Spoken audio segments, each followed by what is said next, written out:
फिर अपना आधा अधूरा काम छोड़ के मम्मी पापा रिश्तेदारों के आ जाते हैं और वहाँ पे ताला लगा हुआ है क्योंकि वो तुम्हारे घर पे आ गए। दोनों एक दूसरे को एक साथ फोन लगा रहे और वो भी बिजी आ रहा है। दो ही लाचार वापस से अपने अपने घर आ रहे हैं। दुख उनको इस बात का है कि अब घर पे शक्कर पारे कैसे खत्म होंगे। रास्ते में उनको एक गरीब दिखा, कुछ खाने को मिला, उसको उठा के घर पे ले आए और जबरदस्ती शक्कर पारे खिलाए। ठीक से पकड़ इसके हाथ।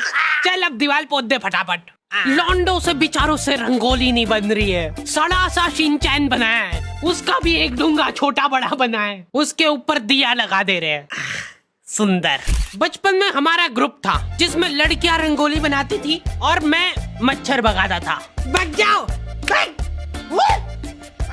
वो काम भी मैं ठीक से नहीं कर पाता था। तुम लोगों को एआई से रिप्लेस होने का डर है, मैं कछुआ छाप अगरबत्ती से रिप्लेस हुआ था। तुम नहीं समझ पाओगे मेरा दुख। मैंने ग्रुप खुद ही छोड़ दिया था जैसे ही उन्होंने मेरे को निकालने की बात करी। लॉन्डो के ग्रुप में जाके मैंने एक अलग सा डर महसूस करा। हाथ में पटाखे जला रहे ये लोग, और ऐसा भी नहीं कि जला के फेंक दिया और फिर वो जाके फूट जाएगा। इनको आखिरी सेकंड में फेंकना है कि हवा में फूटे वो। मेरे को ट्रेनिंग दे रहे थे ये लोग। पहले सुर्री छिल ले तो धीरे धीरे जलेगा वो, फिर जला। अब ये इतना धीरे धीरे जलेगा ना, लो शक्कर पारे खाओ।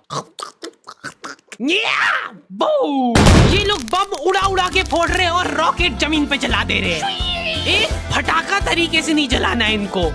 फुलझड़ी का तार निकाल के चक्री में घुसा देंगे, फिर चक्री जलाएंगे।